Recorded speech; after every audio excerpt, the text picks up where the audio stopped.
Good morning, good afternoon, good evening. Starting tomorrow, there's a SADC meeting taking place in Durban in South Africa.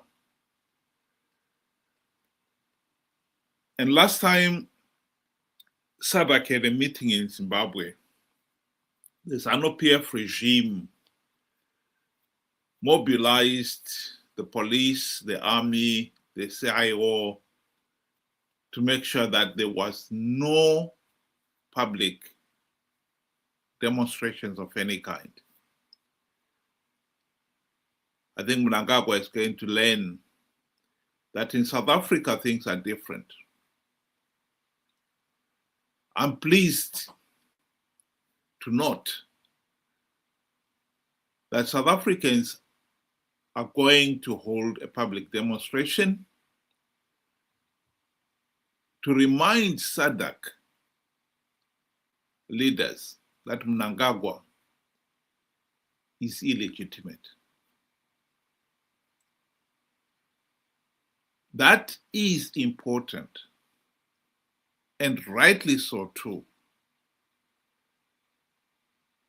Welcome to the program, Ben. Good day to you and good day to our viewers. Thank you for joining us. What I can say about this much is it promises to showcase fireworks because, like you said, rightfully said, when it was our turn to host a summit and SADC leaders were coming, it was heavily armed, and it was actually planned that every delegate that was coming was supposed to use a particular road that doesn't show, bad infrastructure. The road that they were using was well, fixed up, patched up, and everything resurfaced, trying to create a facade. But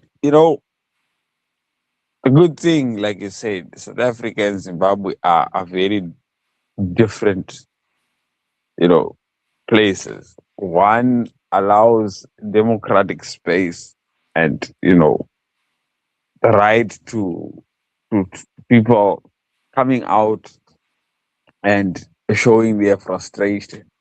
Whereas in Zimbabwe, it is one way you will get beaten or even killed if you dare speak up. So definitely, it's going to be fireworks for him, the president of Zimbabwe. And the message is, it is timely. Zimbabweans have been leaving the country in their millions. And it is estimated that over 3 million Zimbabweans are in South Africa. 3 million. That's a huge, figure of people, especially when you know that our population is around 15 million. That is a fifth, you know, of the entire population is in South Africa. And rightfully, we are burdening the system. We go there because there is free help. Our women folk are going there to give birth. Hospitals, people are going there because it is free. And obviously, economic refugees. Zimbabwe, 97% of the people in Zimbabwe are unemployed. They are just in the informal sector doing, you know, they have whatever small little jobs are being there, available within Zimbabwe. So they are all flocking to South Africa to try and make things work. So yeah, it is going to be interesting how how it opens out starting from tomorrow.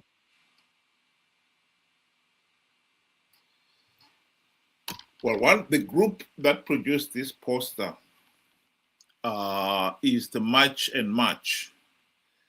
And to just remind our listeners out there, see the same South African group that championed the March on March on the 30th of June, in which they were demanding that all Africans who are not South Africans must leave South Africa. And by virtue of the big numbers of Zimbabweans being in South Africa, it affected hundreds of thousands of Zimbabweans. Not all Zimbabweans left, but given the large numbers of Zimbabweans in South Africa, a lot of them had to leave, and they have since left. And this group has since taken it upon itself to also highlight the problems, the main reason why so many Zimbabweans are in South Africa. And I think that decision has got to be praised by any thinking Zimbabwean. Some of us have said it on this platform, that as much as some people in South Africa may not appreciate it, the truth of the matter is Zimbabweans are in South Africa because Zimbabwe is a failed state. We have a regime that is corrupt, incompetent, and tyrannical. They've managed to stay in power these last 46 years because they rigged elections. As much as SADC has tried to help, it must be said that the ANC government in South Africa has supported ZANU-PF and propped it up, particularly ever since the end of the late Nelson Mandela through when President Thabo Mbeki came into office. And that unholy relationship is accelerated, got worse under President Jacob Zuma. The 2008 elections, ZANU-PF rigged those elections. They used wanton violence when they realized the party was losing. And we have often played this video clip highlighting the activities of, first of all, the dictator Emmerson Mnangagwa and his present vice president, Constantino Chiwenga, and then the role that South Africa played, particularly ANC. And I think we need to recapture that. I also know that Mugabe conceded defeat in 2008. He phoned Mbeki and Obasanjo to concede defeat. I hope that Thabo Mbeki and Obasanjo will one day make that public. But one of them, I won't say which one, told me that Mugabe phoned them that Saturday night and said, look, I lost the election and I concede defeat. And I know that Mugabe stuck to his guns, was prepared to go. His wife was since bags packed to go somewhere on the following day when Mnangagwa and Chiwenga approached him and said, you stay where you are. And then they contrived the runoff, sadly with the help of South Africa. And runoff took place, very violent. 360 people were killed. I don't know. The South African, I came here as part of a delegation to Cape Town to see members of the ANC. I don't want to mention names, they're my friends. I saw them, and through them, a cabinet committee subcommittee of South African cabinet was set up on the Zimbabwe issue. It was on the basis of that cabinet committee that South Africa did not recognize the runoff. And indeed, it was the basis of that committee that Thabo sent the generals to South Africa, to Zimbabwe. I met them, and I was one of the few to have read the report, because I was flying to Joburg in the company of General Romano, who was a friend. He passed away, no? That's quite here. And I also took people who had lost their hands in the violence to the South African embassy in Harare. And Romano broke down in tears. How can a liberation movement treat these people like that? He was a broken man. So there's no doubt at all here in South Africa as to the brutality of the regime in Harare. So it amazes me, it angers me, in fact, when I hear the nonsense coming out of people like Mbalula's mouth. They know it. And the report has never been published, the general's report, to this day. That tells you. Is it complicit behavior? I don't know. But to get back to 2008, the runoff took place. Mugabe was sworn in at midnight before boarding a plane with Mbeki to Sharm el-Sheikh. Ambassador, I forgot to mention that. Yes?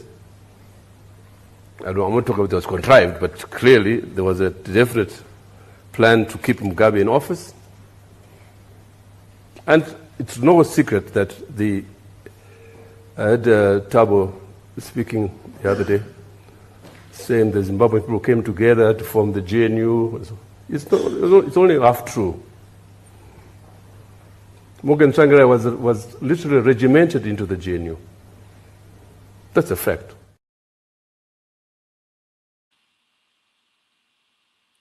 So it is refreshing to see ordinary South Africans appreciating that the problems of the Zimbabweans flooding across the Limpopo River is out of desperation, and that this is a man-made problem. Zimbabwe is a failed state because we have got a dictatorship. And that message is important. And I honestly would like to appreciate what the South African ordinary citizens are doing, and most importantly, to appreciate that this problem, the ordinary Zimbabweans are the victim of the regime. It's not that people don't want change in Zimbabwe. It's just that when you've got a dictatorship, it's a totally different kettle of fish. And therefore, they're piling the pressure on their own government and reminding Mnangagwa that he is a dictator is greatly appreciated.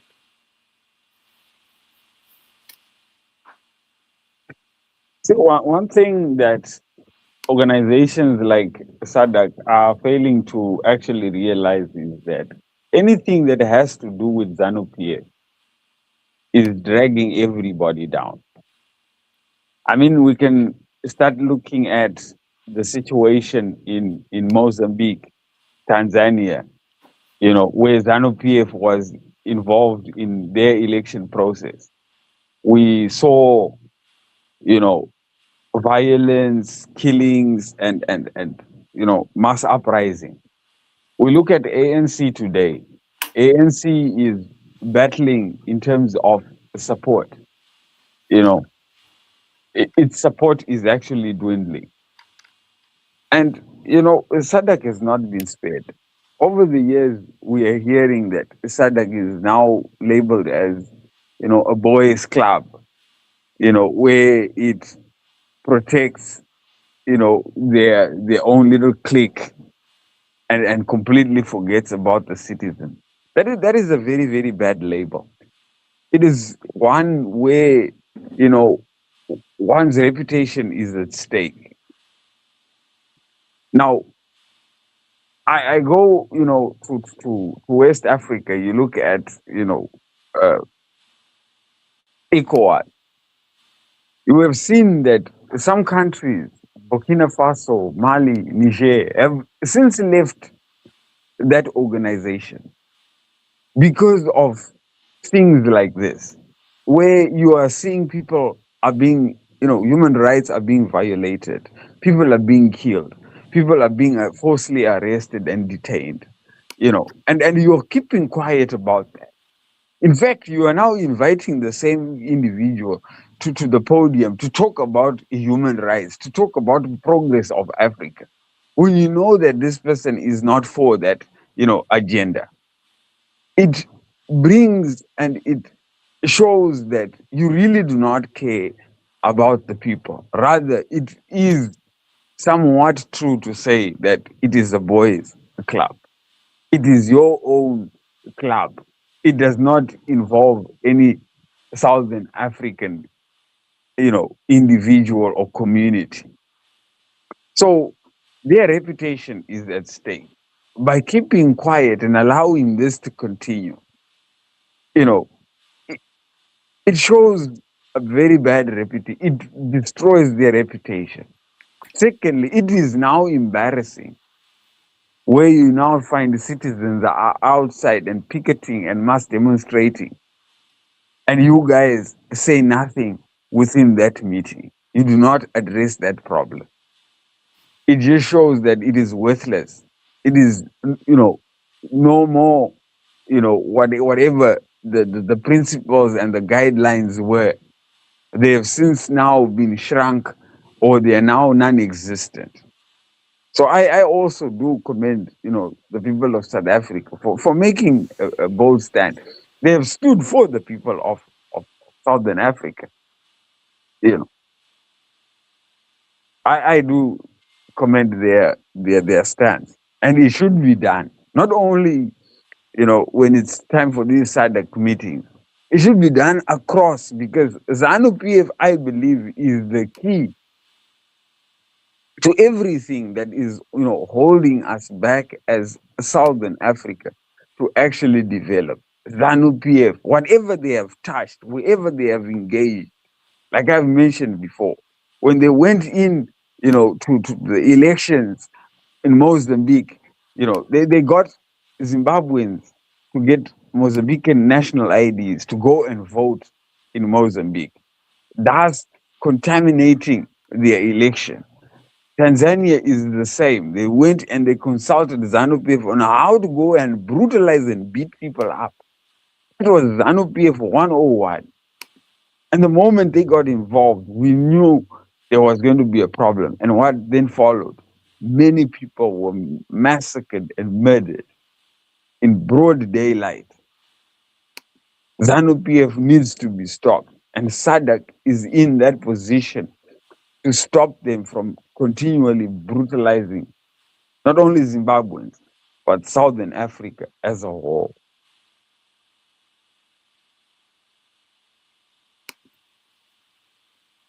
So to come back to the demonstrations, I think, and I sincerely hope that the message will be driven home. I hope that South Africa will allow the demonstrators to come up to where the meeting is taking place in Durban and show Mnangagwa that he is a dictator. As much as he's able to silence all dissent in Zimbabwe, he should be reminded that he cannot do the same in South Africa. ANC itself has allowed much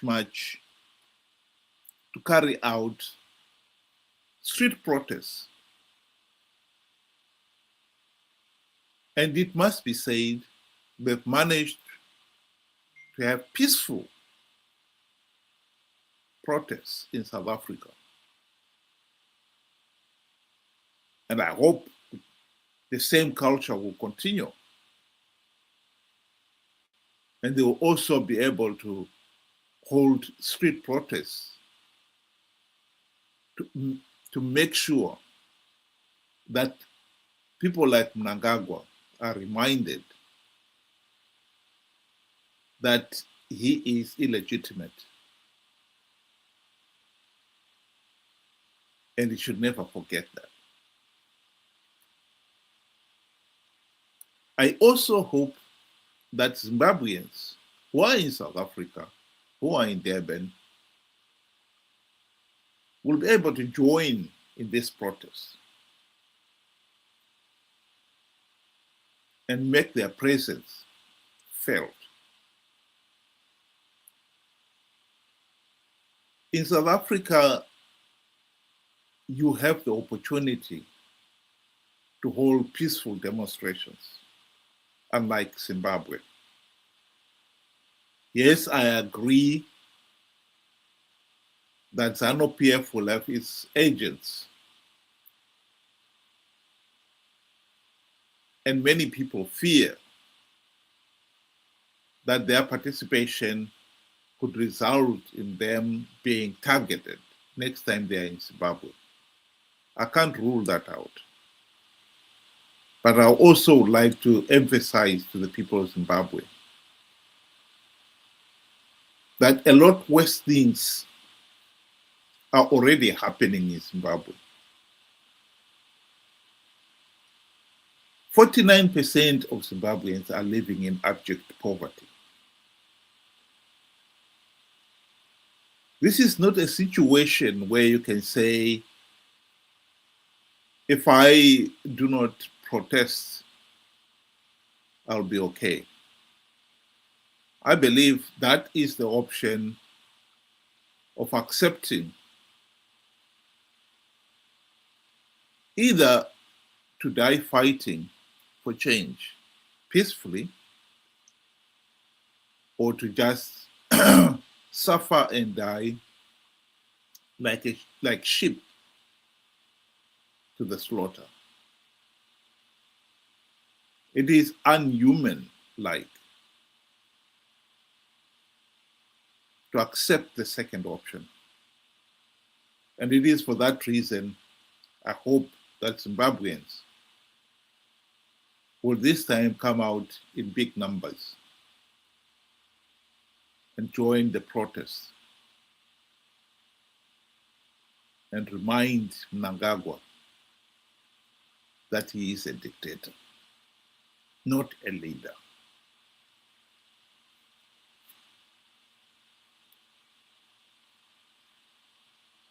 Now, I agree with you. You know, as Zimbabweans, we have always used the excuse to say that, you know, the international community has forgotten about us. No one is coming to our aid. And this has been a very, very good excuse, because most of the time, you know, people have been quiet. But look, the opportunities have been there. You know, we have seen individuals and their organizations coming up and supporting our cause.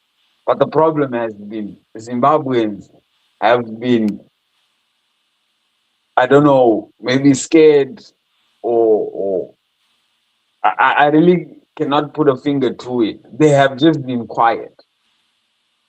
You know, the 31st July, you know, demonstrations, They just went by, and we found out that, the actual demonstration actually took place in South Africa, and it was this same so-called group, March and March, that came out to support Zimbabweans, but Zimbabweans were nowhere to be found. I mean, it's kind of frustrating at the end of the day to say, hold on a minute, we are trying to help you. Show us that you want to be helped. Be part of it. And they had assured people that there were no fighting or documentation that was going to be at this camp. But, a few Zimbabweans that came through, and they did speak about it. So the problem now is, we shouldn't frustrate these efforts that are helping us. We need to be found doing something for ourselves. This could be just a Zimbabwean burden to say, okay, you guys, you're on your own. It is you guys who have the data. Fix it yourself.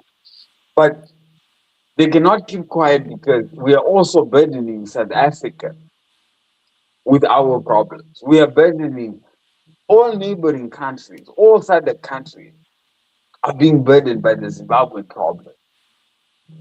And then they are coming out to show their support for us. It is also on us to do something about it. And I agree.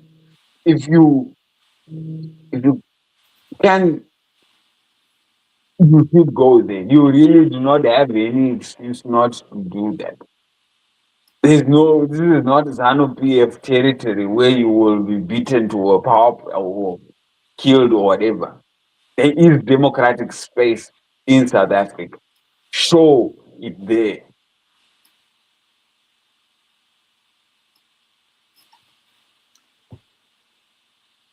Just to remind everybody, Mnangagwa rigged the 2023 elections. SADC and the AU election observers condemned that election as flawed and illegal. Here is part of the press conference that was given by the SADC chairperson of the group that observed the elections, Dr. Nevers Mumba, and also his counterpart from the AU.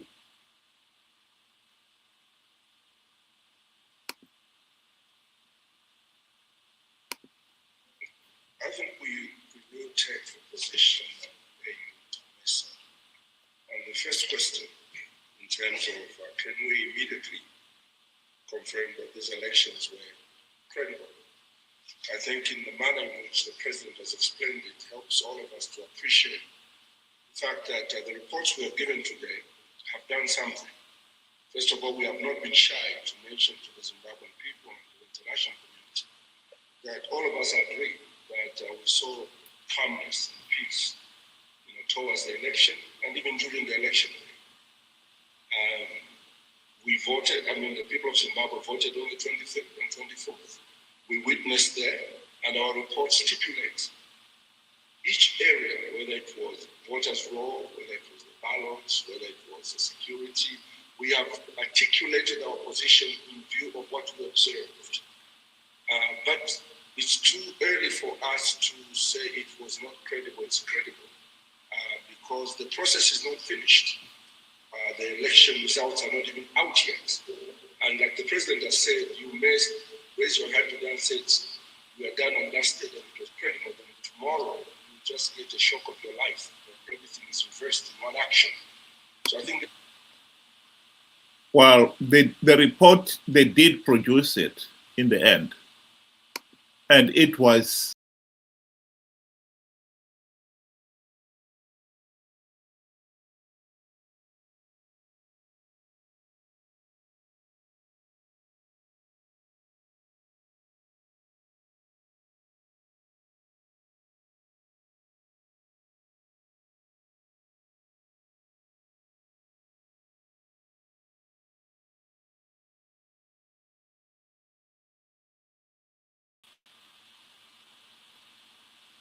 My apologies there. The report was very clear. Their conclusion 18.3, elections fell short of the requirements of the Constitution of Zimbabwe, the Electoral Act, and SADC's principles and guidelines governing democratic elections. That was abundantly clear. In 2008, SADC and the AU condemned the 2008 elections, whose clip we played earlier on. And this time, ZANU-PF was forced to go into the GNU. Many people have asked, why did SADC and the AU not do the same this time? The explanation for that is very simple and very clear. At the end of the GNU 2008 to 2013, SADC advised Morgan Tsvangirai and his MDC friends that they should not participate in the flawed elections without implementing the reforms. They had failed to implement even the token reforms during the GNU. And they advised them, don't go into the elections without reforms. But Morgan Tsvangirai and company ignored the advice and went into the elections. People must accept and realize that by participating, MDC leaders were giving ZANU-PF legitimacy. Indeed, the opposition appreciated that point themselves. And we have often quoted on this platform what David Coulthard, one of the MDC leaders, said in his book regarding that very issue. So the issue here is not that the people or MDC leaders did not know that participating in these flawed elections had consequences. They did, and they participated. And the consequences of participating was that you give ZANU-PF legitimacy. So the responsibility for participating in the flawed 2023 elections and giving ZANU-PF legitimacy must rest with the opposition. And they cannot run away from that responsibility. We've often reminded people of what Chamisa told the people, to con them to participate. He told them he had plugged all the vote rigging loopholes. He even invoked the name of God.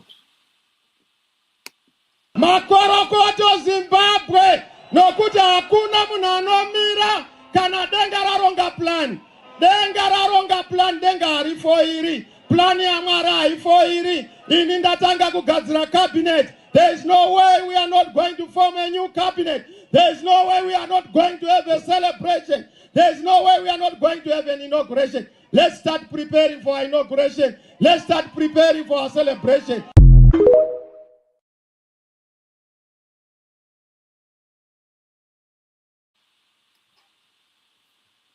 So on the issue of the opposition, the people of Zimbabwe have been slow in accepting that the opposition, the MDC-CCC leaders have become ZANU-PF Team B in all but name, playing for Team A to win and for Team A to have legitimacy. As long as people remain blind to that reality, there will be no meaningful change in Zimbabwe. And I would like to extend the same argument to our friends in South Africa. Because most of them, as much as they've been blaming ZANU-PF for Zimbabwe's economic meltdown and political repression, they should also be aware that ZANU-PF would have been history by now if the opposition had not sold out. Credit where credit is due. South Africa's Minister Lindiwe Zulu played a pivotal role during the GNU, and she reminded the MDC leaders to implement the democratic reforms. But her advice fell on deaf ears. Indeed, she told MDC leaders to implement reforms in confidence, only for those same leaders to go and tell Mugabe and these ZANU-PF thugs that she was putting pressure on them. And so at one of the SADC meetings, Mugabe had the arrogance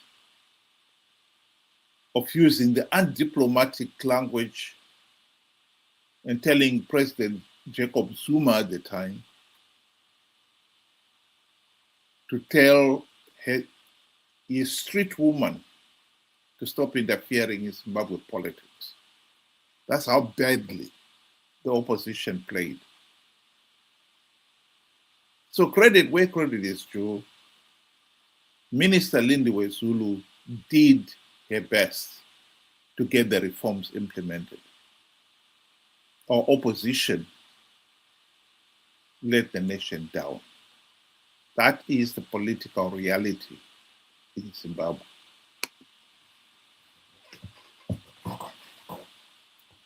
I mean, most people of Zimbabwe will not accept that fact to say that the MDC, particularly, during the time when Changirai was the leader, that they sold out on the sole purpose that they had come into existence, which was for democratic change, just like their name suggests. Why is it that you find that people will find it very hard to accept this? The people of Zimbabwe have got a problem where they have a cult mentality, where they follow their leaders blindly. They have created, a high pedestal for their leaders that they have become untouchable. They're almost like demigods. This is how they view their leaders. Now, for you to walk up to somebody and say, Morgan Changirai, in all his time, what change did he bring? Since you are saying he did so much, they will shoot you down. They will swear at you. They may even want to kill you for saying that. But when you really look at it and you say, okay, you show me, before you kill me, show me what he did, you will see that they can't point at anything because nothing was done. The same thing with Chamisa. When we spoke about Chamisa lying that he was going to win the 2023 elections, the labels came out, the threats came out. But then after the election, if we were to ask again, was he not lying? Because he had said that even the high heavens, God himself, had actually blessed this the outcome, and he was going to be president. And we all know that God does not lie. So somebody had to be lying. And of course, it is him. He conned the people. But for people to accept that, to accept the truth, they find it a bitter pill to swallow. And I believe this is one other reason why it has taken us so long to get ourselves out of this mess. Zimbabweans themselves have created, this problem that we are facing. In 1980, a journalist asked the citizens of Zimbabwe, what if ZANU-PF does not, provide what they are saying, they will do? What if ZANU-PF fails? Some said we don't want to think about it. Some said they will never fail. But guess what? They did fail. And 46 years later, we don't have the answer to those questions. We cannot answer those questions. So you see, this problem is not only ZANU-PF, SADC, it involves even the people of Zimbabwe themselves, who have done no favor, who have kept on holding on to straws and not acting according to, what will work best for them, what will get us out of this mess. This is where our biggest problem and our biggest challenge has lied. The people of Zimbabwe have accepted the position that they are in and have started adapting to the situation, where they would now rather just keep quiet and continue as life as normal, walking on sewage as if it were normal, dying in sewage as if it were normal, rescuing the dead from the sewage as if it were normal. That is the position of Zimbabwe.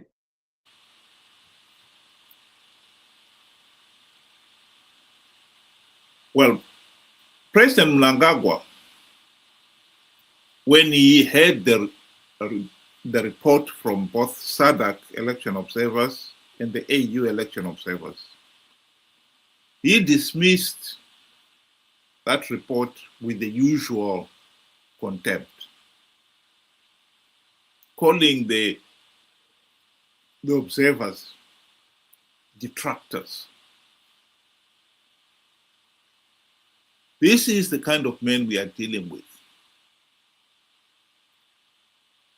Vana vakatuka ZANU-PF kana ini ndonyanyisa kufara kuita zvakanaka.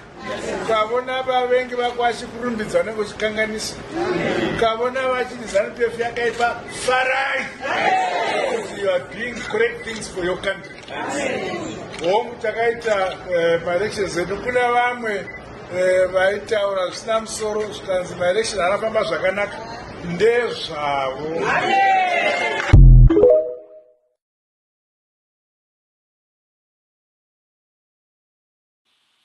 So now SADC and the AU are our enemies. This is the kind of arrogance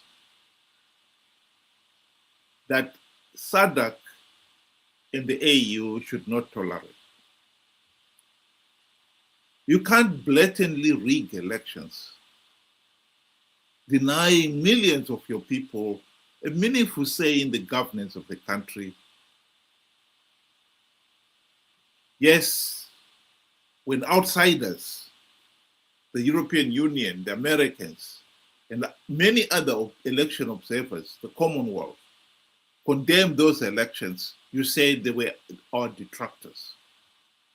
But are we going to say our own regional body, SADC, our own continental body, AU, our enemies too?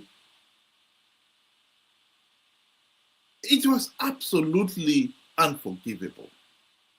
But that is the kind of tyrant the people of Zimbabwe have.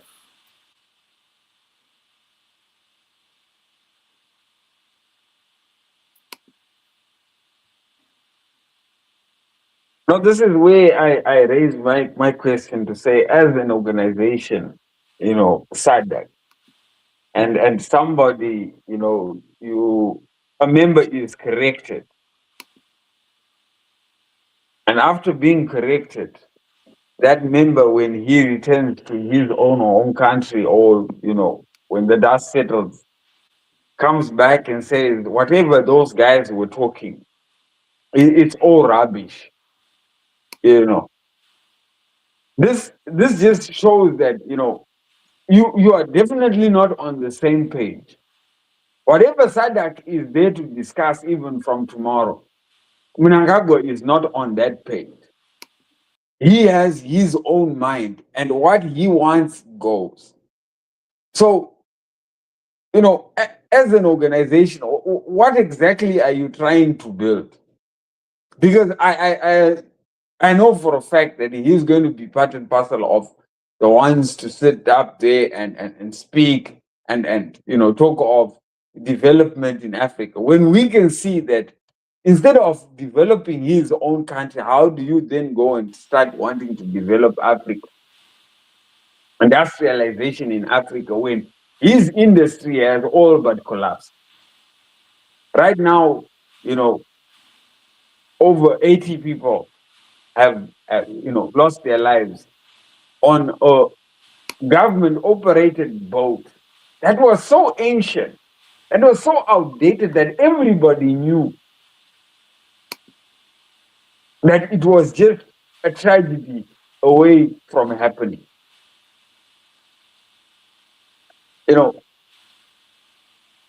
As an organization, their reputation is at stake. And they have continuously pampered ZANU-PF for far too long. Eventually, the people will get fed up. There will come one president that will say, I will not be part of this nonsense. And when he walks away, they will walk away in numbers. Because we have a great divide. Countries like Botswana, South Africa enjoy, their democratic space. Zambia, they enjoy their democratic space. On the other hand, you have countries, Zimbabwe, Mozambique, Tanzania, that are killing their people to stay in power. They will have to move and do their own thing that is productive, that is, that encompasses, democracy.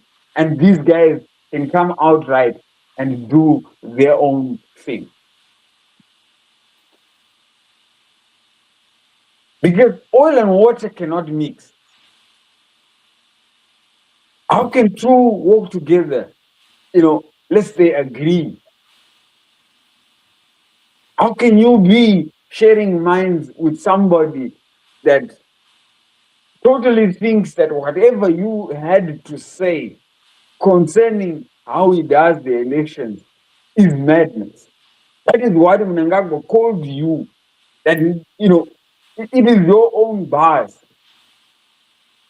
Yet he is guided by your principles and guidelines. That is where I have a problem with SADC. For far too long, they have also pampered ZANU-PF somewhat. Yes, they, at one point they stood up. But you should continue standing up for what is right.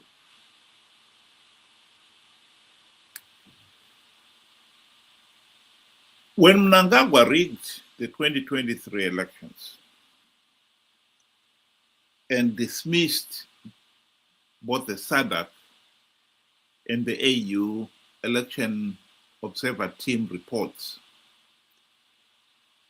before the dust had even settled down, he was on to his next project. He was determined to stay in power beyond what Zimbabwe's constitution allowed. When, at the end of winning the 2023 elections, it was at the beginning of his second term, 5-year term. But he was already working way ahead. He wanted to extend those 5 years so that it stays more than 10 years maximum allowed in the Constitution. And so he came up with this idea of ED 2030 agenda, where you will be changing the Constitution so that it's allowed to stay another 2 more years.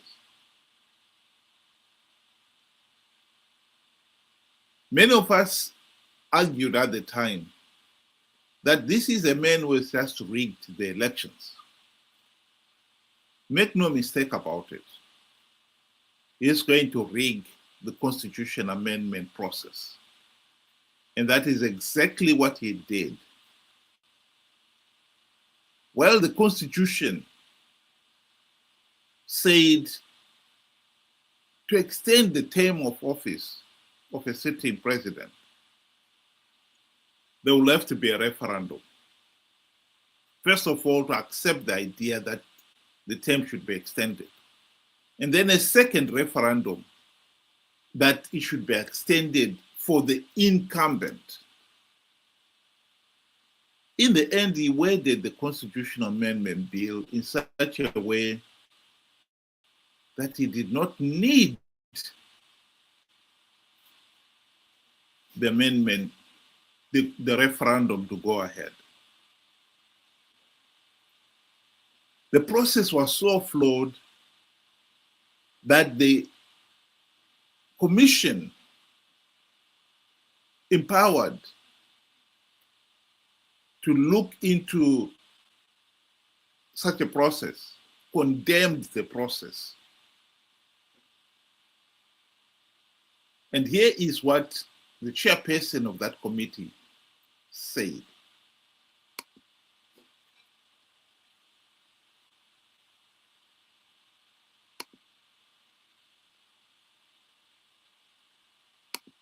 Following issues.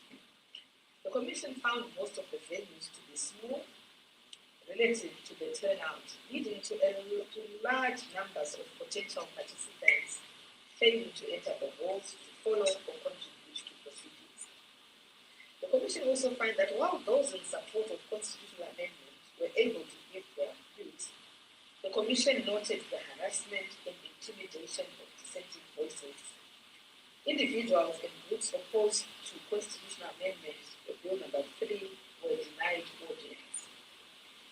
Thirdly, the Commission observed instances where participants in divergent views to the proposed amendments were threatened, silenced, denied opportunities to contribute, and in some instances, physically attacked. The Commission noted that there was a strong pattern of controlled participation across provinces. Some entrances to venues were often controlled by young people, with vetting at entry points and supervised signing registers with restricted access.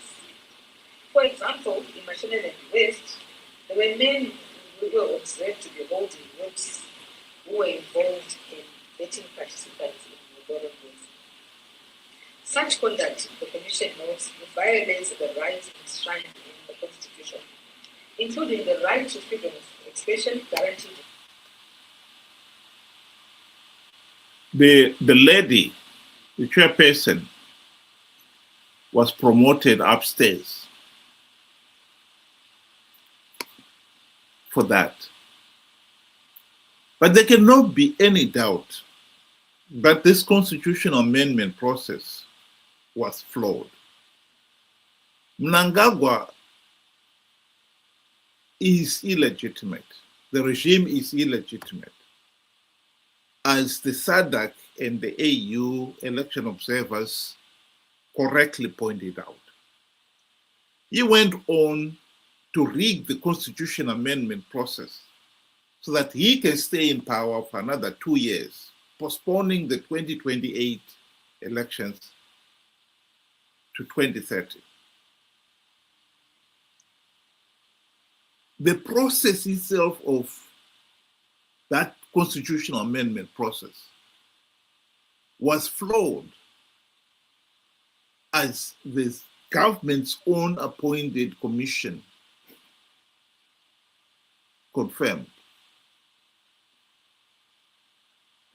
we cannot pretend that this ZANU-PF government is legitimate. It is illegitimate. The postponing of the 2028 elections is also illegitimate. This is the reality in Zimbabwe. And it is important that SADC is reminded of that reality. And I hope that those people staging this demonstration will remind our SADC leaders who Mnangagwa is and the truth about what is happening in Zimbabwe. Ben, do you want to give your closing remarks? In closing, I remember, a certain speech that was given by Thabo Mbeki, former president of South Africa, where he stated that when Chiluba wanted to increase his term of office, just like what Zimbabwe is, as Emerson Mnangagwa has done, they had to come together as SADC.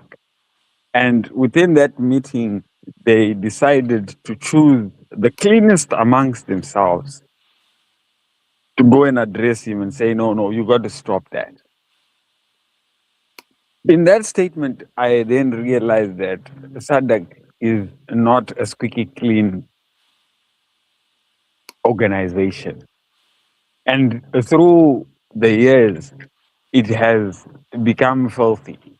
I mean, like I said before, we look at Mozambique, what happened after the election. We look at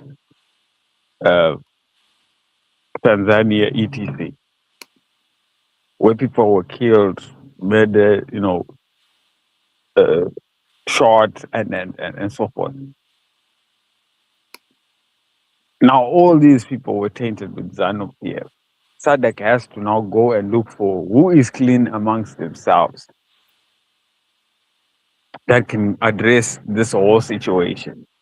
Because as SADC, if you are sitting down and you're talking of development and how to, prosper Southern Africa, and you continue to keep quiet of what is happening within Zimbabwe, the brutality that is happening in Zimbabwe, the suffering of the masses that are happening in Zimbabwe, that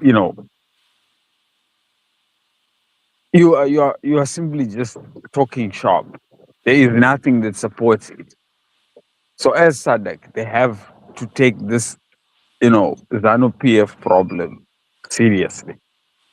Otherwise, they will see an organization die a slow and painful death. Eventually, people will walk away from it. And that will be the end of it. Thank you.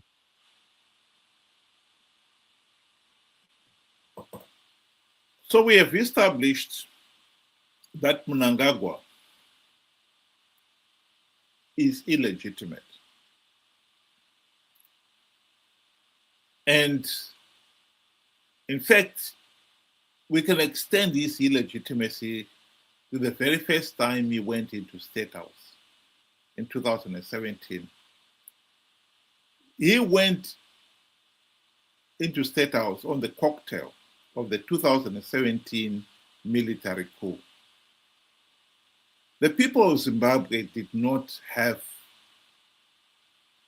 vote him into office then. He promised to hold free, fair, and credible elections, but went on to blatantly rig the 2018 elections and then the 2023 elections. He has since rigged the constitution amendment process to extend his illegitimate stay in office beyond 2028. I think we need to draw the lines in the sand.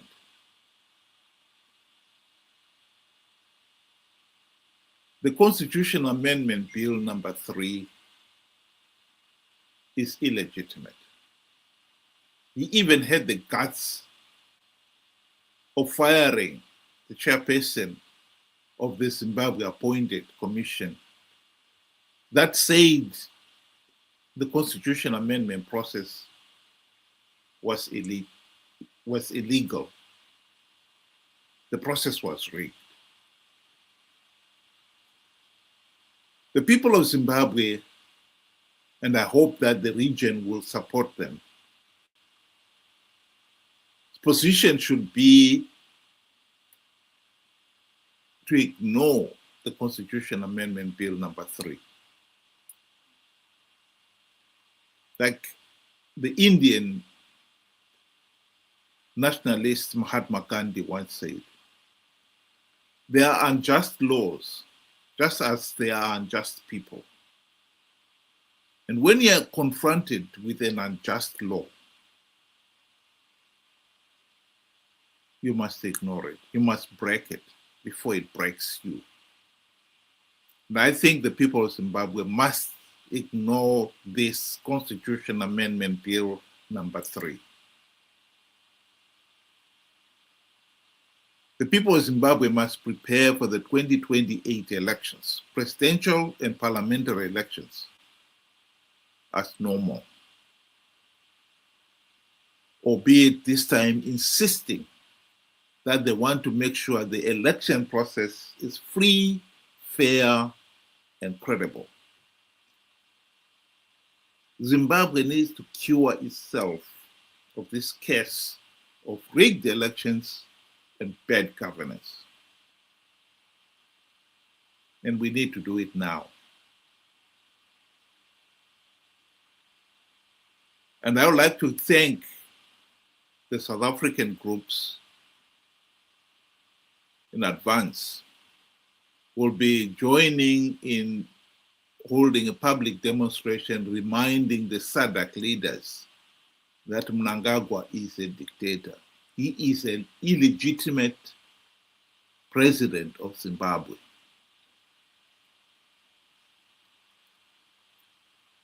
And I hope that many Zimbabweans who have the opportunity to join them will do so. As much as people cannot do it in Zimbabwe, wherever you can do it, all these public demonstrations, make your voice heard. You should do it. Zimbabwe cannot afford to let this pariah state survive. It's not going to go on its own. ZANU-PF will never reform itself out of office. That is the reality.